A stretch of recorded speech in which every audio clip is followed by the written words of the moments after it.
AI is changing many things in design practice. Some of it is just noise, but some of it is generally useful. There are a lot of AI products and solutions out there, but most of them aren't actually that useful for interior designers or architects in practice. Sifting through all of that to find the tools that genuinely save time and improve the quality of your work is harder than it should be.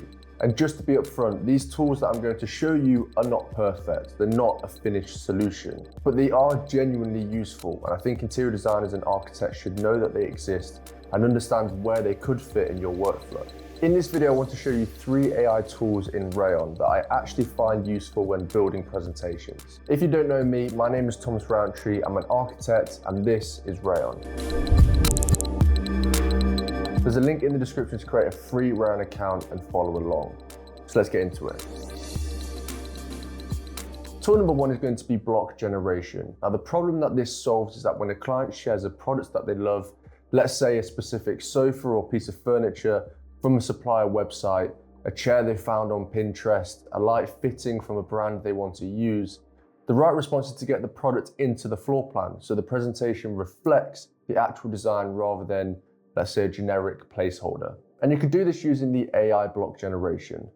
So what we're going to do is we're going to head over to the product's link that they sent to us, and we're just going to grab a few images, and we can then pull basically these images into the canvas and turn it into a block really quickly and easily. So what we're going to do is just going to take this image and copy it across. We're just going to do a screen grab, pull it into our model canvas, paste it into place. And now what I find useful when generating a block is to use a few images from different angles. Now, you don't have to, you can just use it off one image, but sometimes I like to add additional images and context to that block. Now, from here, you'll find the generate block tool in the bottom panel. So if you head to generate block, and then we'll select our image that we want to generate a block from. So we can select that image if we just wanted to do that image, or we can select all 5 images. And just for argument's sake, we don't actually have to do this, but I'm just going to prompt it further just to say, generate block of this 2-seater sofa, and then send this off. And it will go through a couple of seconds of thinking about the block. And usually this takes about, let's say, 20 to 30 seconds to create. Then it will land in our canvas, and you can see here that it's really detailed. So it's identified that geometry. It's even identified the kind of square cuts in the sofa and some of the kind of markings on the sofa, and even the kind of cushion from the image.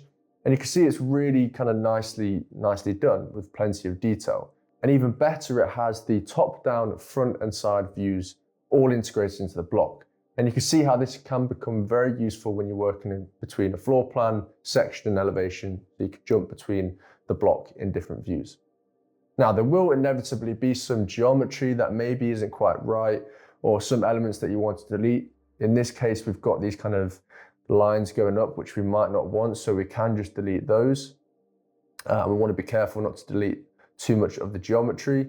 So if you can select into any of the geometry, you can delete some of the kind of the points to be able to delete some of that geometry just to clean it up. And then what we're going to do is we're just going to pull that into place and scale that into position. And as you can see at this point, the actual sofa doesn't have a background. All of our other blocks and features in the floor plan have a white background. It has a style to it. And we want to make sure this sofa communicates the same style. So what you can do is you can click into the block, select edit. Now here you can then change the stroke of certain elements. You can change the fill of certain elements.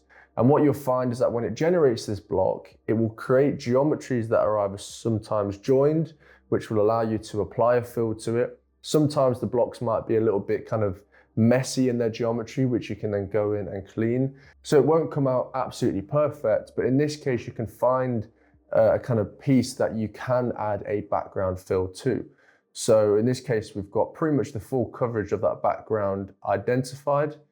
And then we can go to our other blocks, find what style is being used. So we've got the style, border and fill, head back to our block, and then you can choose that fill. And so now we have a piece of furniture, a block that's been directly provided from the client and is now being communicated and demonstrated in the floor plan. Tool number 2 is going to be axonometric views. So a floor plan communicates a layout. It tells the client where things are, but it doesn't easily communicate what it feels like to be in that space or the three-dimensional quality of that space, the ceiling heights, the relationship between furniture and walls, really a sense of volume and scale. An axonometric view generated from a floor plan fills that gap.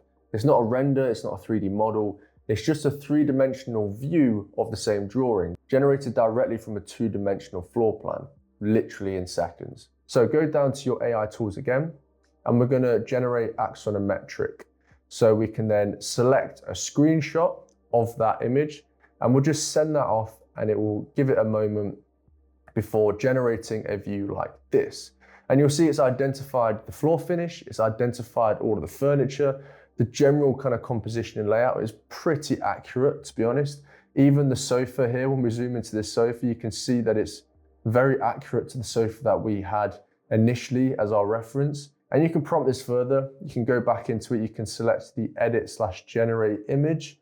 You can select that image, and we could prompt this further to say, maybe change the wood flooring to, let's say, some kind of porcelain tiling or something. We can generate it. And obviously at this point, it will kind of generate something random with some tiling. We haven't prompted it with a specific material, although you can do that. And so when this comes back, it's come back here with, tiling across the entire floor plan. So you can be specific about different zones that you want to change the flooring on. You could change the tone of the finishing. You can prompt it with an actual material.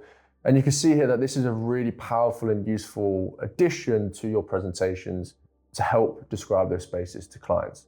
And in my view, the axonometric doesn't replace the drawing, it supplements it. And tool number 3 is going to be image generation. So there's 2 ways to use the image generation in Rayon. So you can take an existing image and develop it further, or generate an entirely new image from a prompt. Both are useful at different moments in the project. Something that I find useful is developing an image further. Rather than searching for a new image, you can describe a change that you want, adjust the material, change a color, remove an element that doesn't fit the project direction, and generate a developed vision of the image you already have. Depending on the kind of workflow or type of image that you're trying to generate, you have different options of how you could use this tool. In this case, I'm going to head down to one of our elevations, and I'm going to start generating an image based on this elevation. So we'll go to edit/generate image. We'll then take a screenshot of our elevation. And in this case, I just want to create a render of this with maybe a sage green background, for example. And I'm going to show you a few levels to this. So you've got, elements that you can actually change and adjust. You can actually change the style of the render. So we're going to go to a hyper-realistic render in a minute. But for this instance, it's very quickly generated, a decent image with a sage green background, really quickly. We're going to generate this further to make it a realistic render. And this is where I think it becomes very powerful. So if we just drop this down below, and you can see here that all of a sudden it's created a really compelling render of that image. Now it's pretty accurate. I mean, it's really accurate to what is being shown in the image. And you can work this further by saying, let's make the wood units slightly darker if you wanted to change some of the materiality in the image. So we can make it to a dark wood oak, which as you see will come out here, which comes out really quite nicely. We could even take a reference image as discussed before. So if you select your host image, you then type in your prompt. So we're going to apply this wood finish to these cupboards. We can then take a screenshot of that material. So then you're using that material to prompt it further. And then you'll see here that when you generate it, it will then apply that material across those elements. So you can see here how closely aligned that is to that render, which is really, really compelling. And you can see how useful this tool might be to give client different iterations and options. If they came back to you and said, actually, we don't like that particular finish, we prefer this finish, they send it to you. You can then very quickly apply it to your images.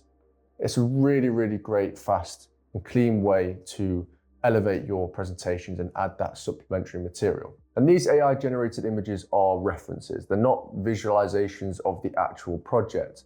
I personally would advise you to use them to communicate mood boards, directions, references of certain materiality or visuals that you want to help describe some of the floor plans, for example.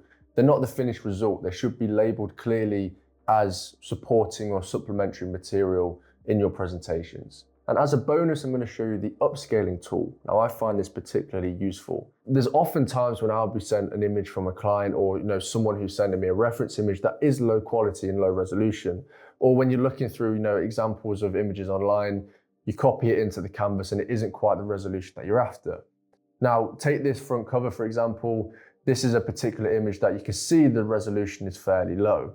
Now, what we can do is we can go down to upscale, and literally within seconds, it will upscale this image to a much higher quality or much higher resolution image. Literally, if you see these side by side now, you can see how the quality of this image has increased massively.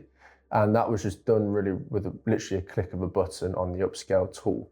So you can imagine this is really useful if a client sent you an image and you want to work it into your presentation, but you need to elevate the quality. You can do that really quickly using the upscaling tool. 4 tools, each one solving a specific problem in the presentation workflow. None of these make the design decisions, that's the designer's job. What they do is close the gap between the designer's vision and what the client can understand. They're all just visual materials to help you communicate to that client. And as I said at the start, these aren't perfect, they're not the end point, but they are genuinely useful if you're an interior designer or architect trying to present your work more clearly, more efficiently. They're definitely worth knowing about. If you want to try these workflows for yourself in your own project, there's a link in the description to create a free Rayon account. If you enjoy this type of content, please make sure to smash the thumbs up button and subscribe to the channel. It will really help us expand this content further. So thank you for watching today's video, and I'll see you in the next one.